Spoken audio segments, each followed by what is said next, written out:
We will call to order the Planning and Zoning Commission meeting of October 18th, 2017.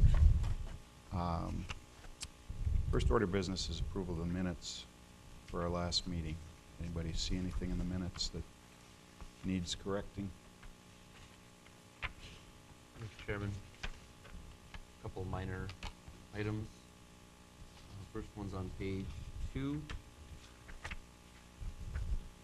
Third paragraph, starting with Commissioner Frederick asked Mr. Kubis to discuss the financial requirements that are required to be required. And then fifth beginning down, Mr. Jackson added that the last line, strike he.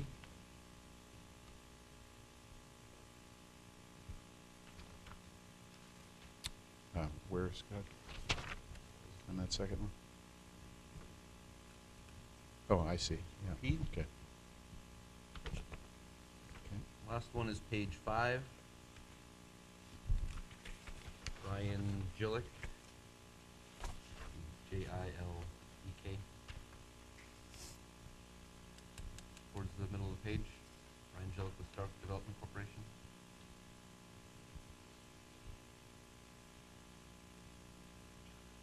Okay.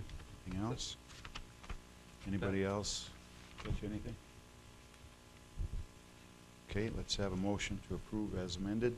That I move to approve as amended. Second. All in favor say aye. Aye. And opposed? Motion carries. Minutes are approved. Take a look at the agenda, the order of business, and we are going to eliminate one item. You want to comment, Mr. Hadley? Yes, Mr. Chairman. Item 3, the subdivision of land, Chapter 34. We've reviewed the first half of that previously. The second half is redlined and included in your packet. Engineer Kubis is going to prepare a memo kind of outlining his thoughts on some of those changes, and he wasn't able to do that at this time, so I'd ask that we move that to our next regular meeting. Okay. Let's have a motion to approve the agenda as amended. I'll make that motion. And a second. I'll second.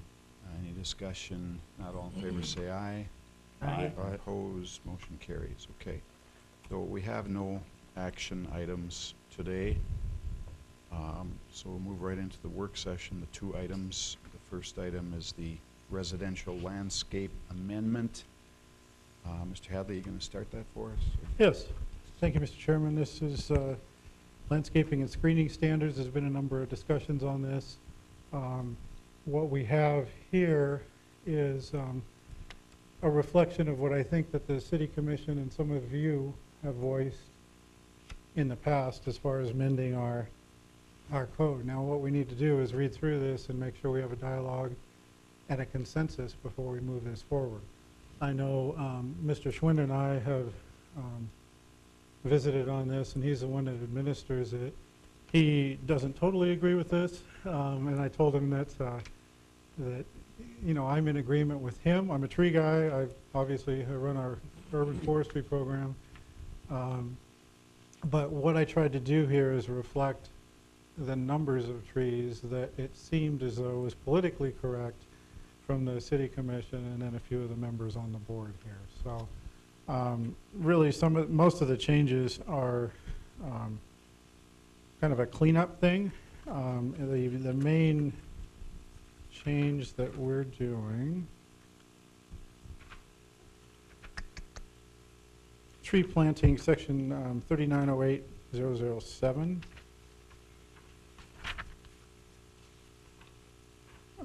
It talks about numbers of trees, corner lots, whatnot. Right now, and Mr. Schwint, I think he's going to comment and add his comments on it, but right now we add upwards of 5-6 trees, I believe, required on certain lots. A lot of folks think that's excessive. I would agree. You know, in a typical corner lot scenario, I would think that one tree in the front, because it's typically blocking signage or blocking driveways or whatnot, Love to have more up there, but it just isn't feasible, and maybe 2 to 3 on the side would be appropriate. And then I think Mr. Schwinn and I both agree that maybe 2 trees per regular residential lot. And then we can talk about how that happens in a minute. But go ahead, Leonard. Chairman Jackson, Commissioners, good morning. Like Walter said, we've been discussing this, and as far as new development goes, overall, I mean, we do get some people that are upset about the tree requirement, but to give you an example, 160 letters went out in the last couple of years. We had 2 people come in front of the Board of Adjustment for a variance. I don't believe that's a very high percentage of people who really don't want to do it. No, you tell somebody to do something, they generally don't want to spend money, especially if the yard's done already. Trees do cost money, okay? As far as working out a formula, I guess I would like to see more trees. Just because you put a 46 wide driveway in your front yard, and then now you can't fit trees in there, I think trees should take that priority. But again, on some corner lots, you can have upwards of 8 trees along that side yard because of the depth. That would seem excessive to me, based on you could put some trees in the backyard as a requirement. Our code currently does not allow that. We've been flexible with people if they want to put them closer to their house, not in the right-of-way. So we have been flexible so that we get the trees planted. And I guess Walter's looking at, as far as direction from the commission or this board, I guess I haven't seen a really big push to change it. I think we've had a little bit of a struggle enforcing it because we're catching up. We're addressing it now and sending those letters out, so we are getting a little pushback. But like I said, 2 in 160, that doesn't seem that great of a pushback to me. Could one of you, just in a quick nutshell, tell us what we're doing now, as far as numbers, what we're doing now, and what would change here? Well, what we're looking at, if you do really want to reduce the tree requirement, right now it's landscape depth times your frontage divided by 500. And generally, it's a basic formula, so you end up with 2 trees in the front yard, and along that, if you have a street side yard, that's where that number jumps. Okay, but a 75-foot lot that's in the middle of the block. You're gonna have and 2 trees. And we want them in the boulevard unless there is no boulevard. And that's the issue too, or utilities are in that boulevard. So problematic as far as getting those trees planted. Well, utilities, and then also part of what this came up was at the budget meetings. There was a lot of discussion, I guess, at this. I wasn't at that meeting, but there was a concern that we're taking or planting a number of trees in the boulevard and then taking on some responsibility down the road, which we are. I guess from the urban forestry side, I think that's what it's supposed to be all about. It's part of a resource. It's part of our infrastructure. I would concur with Leonard that the more trees we can get. It's difficult to require people to plant trees in their yards and then keep that for 30, 40 years because people will buy the house, don't like trees, the first thing they do is going to cut them down. And, do we really expect Leonard in 15 years to write someone a letter that says, hey, Doesn't seem practical. the original owner. I mean, we're setting up him for a disaster, and we really just did the first one. It kind of went through the process of replatting of Riverfront Estates. Literally had a tree plan that incorporated street trees in the boulevard and on their lots. So that is something that's part of the record. It's part of what will be recorded. It's part of what people, when they purchase those lots, have that expectation. I think part of the problem that Leonard has a lot of times is people, the builder may not want to do it, but the people that are purchasing the house, I think, also have a different view of what they might want. And if you have a plan in place that says you're going to have 2 street trees, and you purchase that home, there's not a big surprise. You kind of know that that's coming, at least. I'd prefer, honestly, for this down the road, and I don't know that I have the backing for it, is to have it as parcels are developed, as a subdivision is approved, that we have a plan, we have it in place with the street lighting, the signage, the street trees, have it all on one map. This is what it's going to look like. And go with that rather than put it together after the fact. It kind of makes it a little more difficult for Leonard to administer down the road. So, I mean, I really would like to, you know, for the infill stuff, yes, we're still going to have this issue. But for new stuff, I'd surely like to see a plan. And it's very simple to do, and you can actually get the spacing right, so you're not planting trees running into the lights and in front of the signs. And we have some conflicts that way right now. So, I think no matter how you do it, there's always going to be those problem areas. You come in and you put a development in, you plant the trees, somebody has to water those trees. If the developer isn't local, the trees die. I mean, so no matter what and how you look at this, there's always going to be those issues, and there's always going to be a department to make sure that it's enforced, whether it be at the upfront or, you know, years down the line. I think we really need to, we want trees in Dickinson, North Dakota, and we have to decide on a number, and we have to make it a simple policy, something that we can apply and follow through and get that backing. Make it as simple as we possibly can. Okay, Leonard, excuse go me, ahead. Wasn't it where we used to have 3 trees, 1 in the front, 2 in the back, or you could you had to have 3 though? Well, the formula, since I've been here 16 years, the formula hasn't changed, I don't believe. That's the formula I've used the whole time. But we've allowed in past with different department heads, whether they had to be in the boulevard or you allowed that flexibility. I like to allow the flexibility just because it is somebody's yard. They're going to take care of those boulevard trees, and if our code, like your public sidewalk, you're responsible for that. If we put it in code that you're responsible for that tree and the maintenance of that tree, I think that would be the course that we should go. I believe if you have a tree in your boulevard, you're taking care of it. You're not going to allow sit and wait for the city to take care of that. At least I wouldn't. Okay, since we don't have a boulevard. I want to make sure I'm understanding that this proposal would take us from 2 to 1 tree. From 2 Well, trees. as it's written here, I mean, Yes. I would look to actually see a formula that, I mean, would allow some flexibility if somebody, we just went through the Board of Adjustment, the board allowed somebody not to, there was a 3-tree requirement, they had 1 in their front yard, not even in the boulevard. The board allowed that variance because they had trees planted in the backyard.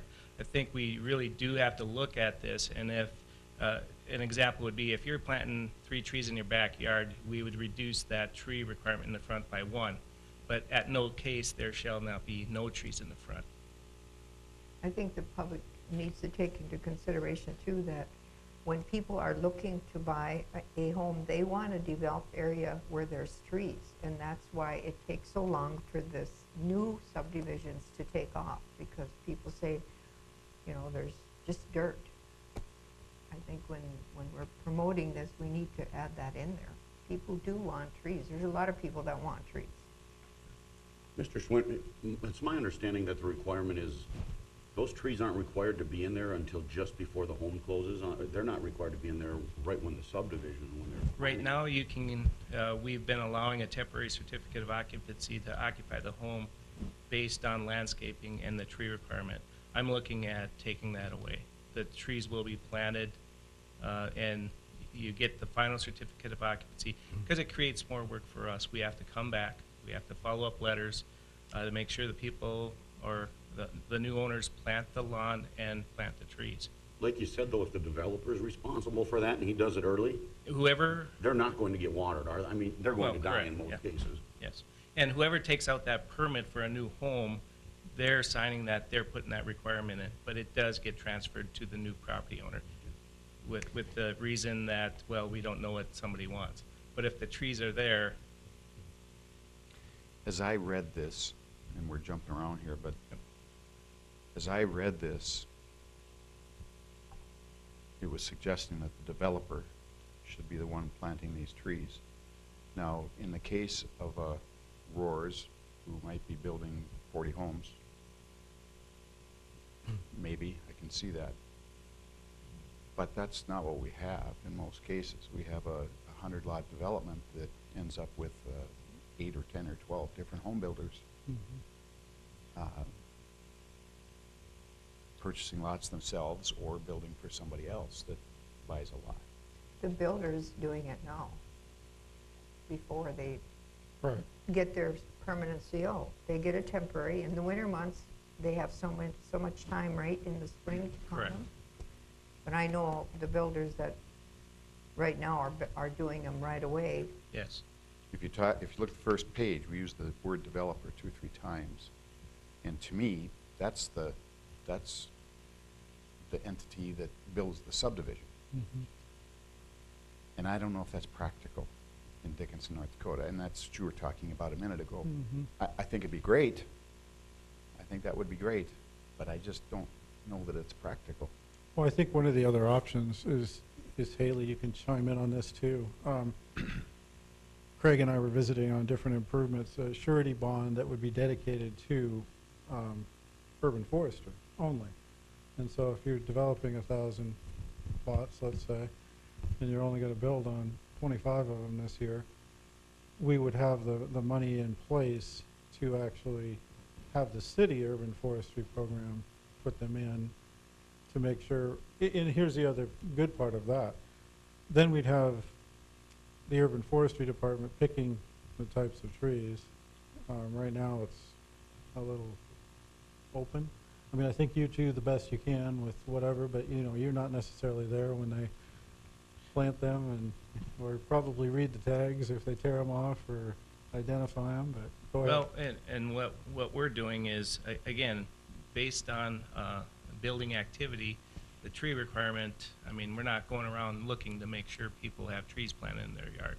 I mean, if we happen to be at a site next door, I mean, we're sending a letter to one, we generally encompass that area. But again, I think it's problematic if you're including tying certificate of occupancies to tree planting.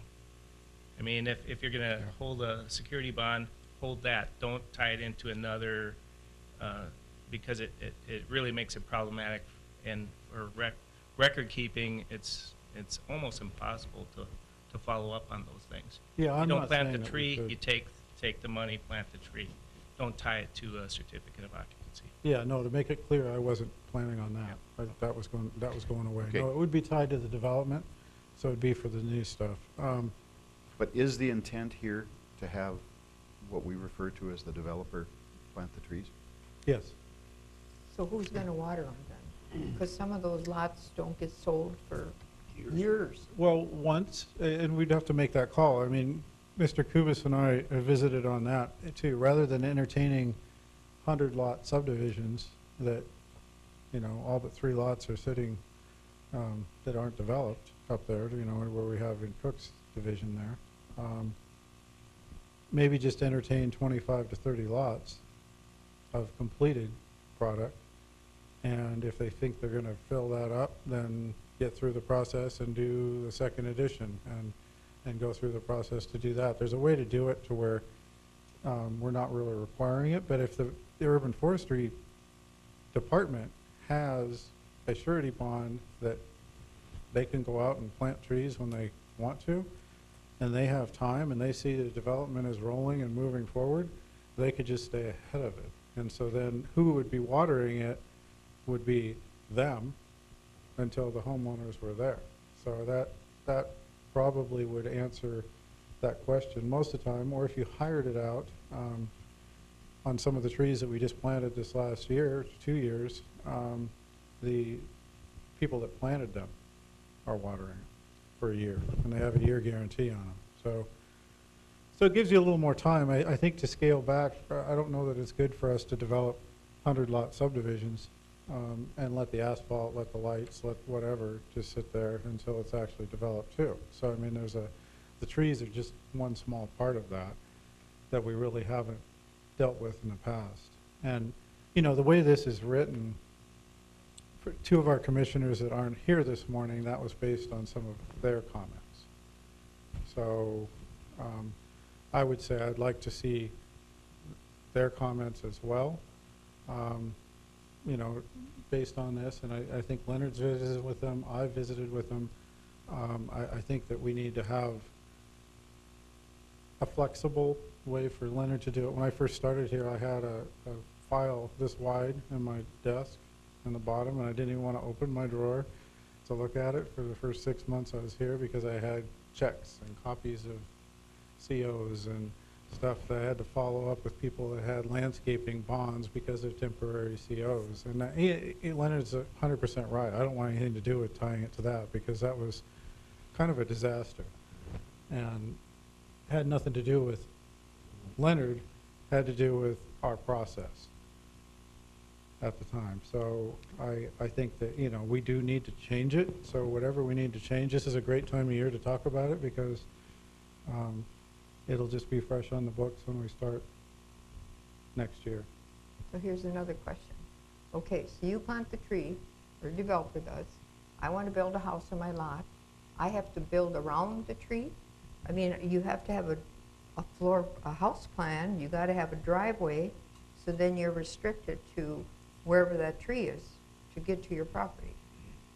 Well, Riverfront Estates, just to use that as example, that just went through, it had designated approaches on the plan already. Because they were pretty tight in some of those areas, so where they had the light, the mailbox, the sign, the tree, and then they had to kick a few of the trees into the front yard. So they actually designated where those were going to be. I think we really, this is Dickinson, North Dakota, and that thought process, I would agree with Walter that that would sound great, but it does not work here. And we've had a developer who actually did build homes, and he replaced all the trees this summer just because the people who were there actually did not take care of them. So, I mean, you still can have the development, you still need people to take care of those trees. But Isn't the, you know, Leonard, it sounds like you guys are being reasonable and trying to work with homeowners and builders and whatnot, and you should. That's great. Mhm. But what we put on this paper should be the preferred alternative. So you start with what we really want, and then you guys bend here and there as yes, you allow need the to. flexibility to accomplish what the main goal is. So isn't the perfect world that really the home builder working with the homeowner, Yes, or if it's a spec home, I would concur with that. that the home builder puts the trees in, you know, coordinating with you guys? And generally, if a home is scheduled or it sells during the building process, the trees do go in. So it's a planning thing, and working with that new homeowner to put them where they want them, or in order to sell the property, that builder knows that the bank's going to require the final certificate of occupancy. In order to acquire that, everything needs to be finished. So it does happen, and it lags sometimes, just because of I believe the dollar value. I think we should be more concerned about street lighting than trees right now. Because I hear that from the police department too, that it's hard to patrol an area that has no street lights. And that's supposed to bend the developers. To me, the perfect world is on a standard lot, whatever that is, you've got an adequate boulevard, and you put whatever number we decide to, whatever, in that boulevard as the home is being built. To me, that's the easiest. And is Course that of what we're action. doing right now? Well, I'm that's- confused. I And we're holding the certificate of occupancy until that is done, correct? Correct. And I'm looking at eliminating that because it is creating a And taking the backlog of- surety instead? No, that's actually what the previous community developer did, so those checks that Walter was talking about, it sat there. And if it didn't, you still need somebody to follow up with that and finish that process. So what I do you want to do- see our code compliant in order to get the final certificate of occupancy, everything completed. So We're you creating code wouldn't, steps. you wouldn't issue the CO Correct, until the trees are in. correct. Okay. Okay, now it makes sense. I'm sorry. Well, it's creating a lot of work for staff. Yeah, unneeded steps. But we're still suggesting that the trees are put in at the building process, not at the development. Is that right? I would concur that when it's actually being built on, the tree should go in. So they know this, the home builder knows if this house is not going to be completed till December, they better get those trees in and on. Absolutely. Early fall, okay. that makes Absolutely. sense.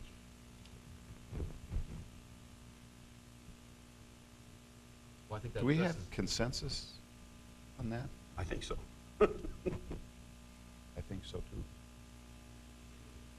Now, you know, we do have a couple people missing. Are you suggesting, Walt, that you'd like to wait until they're here? It might be good. I think it would be prudent just because it did come up during the budget hearing process and there was some definite opinions. I wasn't at that meeting, so I can't share them with you, so I think those two are the ones that were Well, there. Jason comes from a different place than most of us, so it would be good. Okay, do we have more Thanks, Leonard. items? Thank you, Leonard. Do we also have consensus on the 2 trees instead of the 1? I'd like to see 2. I think it is 2 right now, isn't it? Right now It is, Okay. right now. This proposes 1. I would agree with 2. Okay, so So we'll just We'll have the bring this minutes back. reflect what the consensus of this, who's here, and then next month, they'll see that, and you can. But I'd like to ask one other thing, that if you and Mr. Kubis would make part of this discussion the issue of boulevards.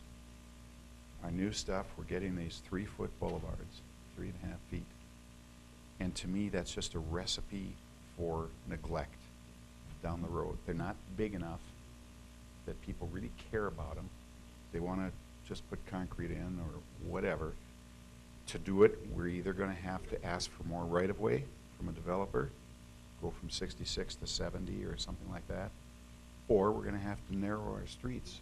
Craig, Mr. Kubis did talk about maybe lessening our width of city. That has been discussed residential in the streets, past. So But I think we need to address that now. we will, It, you know, involves a lot of other considerations as well, right. but this tree issue is one, because 3 or 3.5 feet, you can do it. You certainly can plant a tree in there, but it's not the best. Well, and you can see it's been evolving too. State and 21st, we planted a lot of trees a couple of years ago, and, you know, they were intended to go in the boulevard as part of that project. Well, you know, we do have to coordinate the effort for the utility providers too, because unfortunately, the trees were ready to be planted 3 weeks from when I found out that the electrical conduit for all of our street lighting goes right down the middle of that narrow, relatively narrow boulevard. So it basically just wiped that out. So we had this project and we had to relocate it to the behind the, thankfully we had room behind the sidewalk to incorporate it. But Okay, it's going to be a process to get it all on the same page. We'll be careful about the width of the streets. We have parking issues quite, you know, in Sundance Coves, for example. One way, one side you can only park on. We don't want to give up our parking spots, even on our cul-de-sac. You know, you hardly have enough, if someone's parked on one side in front of your house and they're in their house, it's, there are a lot of communities that use 70 feet as a minimum right-of-way, rather than 66. And there are different ways you can do that. And then Okay. enforcement of parking, you know, the parking of your car that you drive every day versus the pontoon boat and the RV and well, everything that else. could be. You know, that winds up choking down the street. I have a 40-foot wide street and it's a one-way lane most Even of at the 40? time. Yeah, Mhm. so there's a question there we need to talk about too, on enforcement of actual, what is parked there and for how long. Because I can tell you, if you drive down my street, a month from now, it'll look like it does today, and it's barely passable. Okay, anything more on this? Can we move on to pets? And who's going to lead the charge there? Ms. I Craig? believe Ms. Crape's gonna, Okay. Mr. Chair, members of the commission, you'll find in your packet, the first few pages are the red line version from what you saw last week to the changes that were made to the draft, and then the second half is a clean copy in case the red line is difficult to read. So after taking your comments at the last meeting, some of the things we looked at, the first part in that section 1 was just a cleanup item for a code change. And then we added to that definition of what a pet daycare is. Staff wanted more specific direction as to the days of the week it could operate. And then some restrictions on what could be located within 600 and then 300 feet if it's located in R1. So things like retirement homes, nursing homes, I'm sure you read that. And then we did add back in the egg. I think I had mistakenly taken that out. The next few pages are the requirements that will go near at the end of the code that are specific contingencies that the board can place on a pet daycare. So I'm sure you read through some of those things. A lot of it, we took your comments of that it seemed like it was more, the first draft might have been more to protect the animal as opposed to protect the zoning in the neighborhood. And so we tried to add in more things to make it clear that essentially make it a law to be a good neighbor as a pet daycare. So talked about some fencing requirements, added some information about that to make that more clear. And then we did talk about the nuisance such as noise, but again, it would also be a pet escaping from the designated area. One of the notable changes that staff recommended was that the cap of 10 animals include any animals owned by the proprietor of the daycare. So if the proprietor has 1 dog, they could only have 9 at the daycare. So the total number of animals on site is never more than 10. In response to Commissioner Frederick's comment, item 14 specifically, again, puts that cap in, and then that's where you'll see that information. There is annual renewal for this, and then we did add in some additional what I would call due process language and enforcement. So we coordinated with the police department, the planning department, and then our building official, and discussed who would be responsible for who's going to take the complaints if there are any. And so the police department will handle anything that they would normally handle. So if there's a loose dog, if there's a dog bite, the police department would respond to those things. If there's something about a fence that's not proper to code, things like that, then it's going to come back on the administrative side here to deal with. And again, just making sure that we're not asking the police department to decide if a fence is appropriate. So in the event that there is a complaint, that will have to be brought before this board. You're essentially going to act as a hearing panel in that case to determine whether the complaint is valid against the permit. After 2 valid complaints, the permit would be pulled in 1 calendar year, I believe, or rolling 12 months, excuse me. So, but because of a due process issue, we can't just say that because the police department goes out and investigates a dog bite that's 1 violation. The owner has to have the opportunity to respond. So, those are some of the larger changes, and if you have any questions. Questions for Ms. Craig? Just one, Commissioner Jackson, Chairman Jackson, sorry. Is there anywhere that we require, I'm gonna get on my soapbox here, that they have some form of insurance to protect if there is a dog bite or anything like that? I guess I didn't notice that. That was actually a comment made by Mrs. Uran when she reviewed this, and I thought I added one in there, that they would be, 17. yeah. Oh, no, it doesn't say anything about insurance on it, though. It just says complaint. I don't remember seeing anything like that. Mm-mm.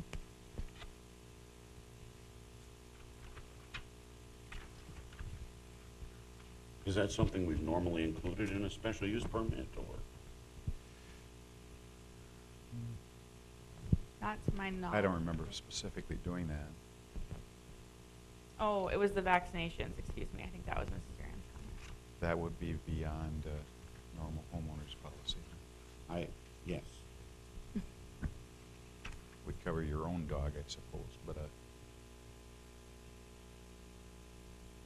Lots of times in special use permits, we try to limit liability by condition. It's not necessarily by the insurance policy itself, but cell towers per se, we have fail zones, and they're actually required to have those areas. So I mean, you can put probably whatever kind of condition that's reasonable on this, whatever adequate coverage would be. Sure, I mean, the state requires if you're a contractor, you have to carry liability insurance. Mhm.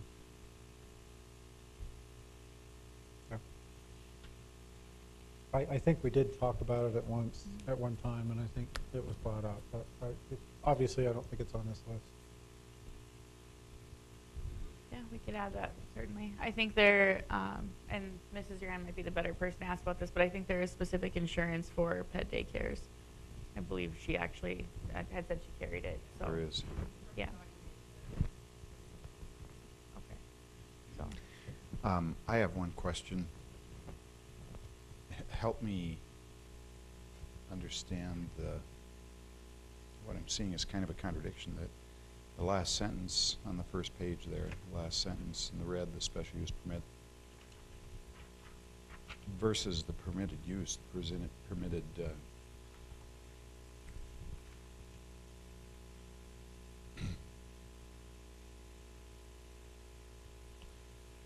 oh, we're saying permitted use. Okay. And we also call out, I think part of the discussion that we had was in R2 and R3, Yeah, you know, okay, just I out get of it. single-family homes. Got it. What else? Anything?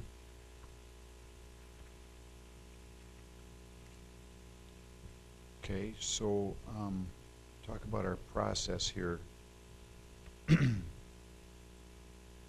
Do we need to bring this through the formal process, public hearing first, and then send it to city commission? Yes. Okay. So we'll do that at what, our December whatever meeting?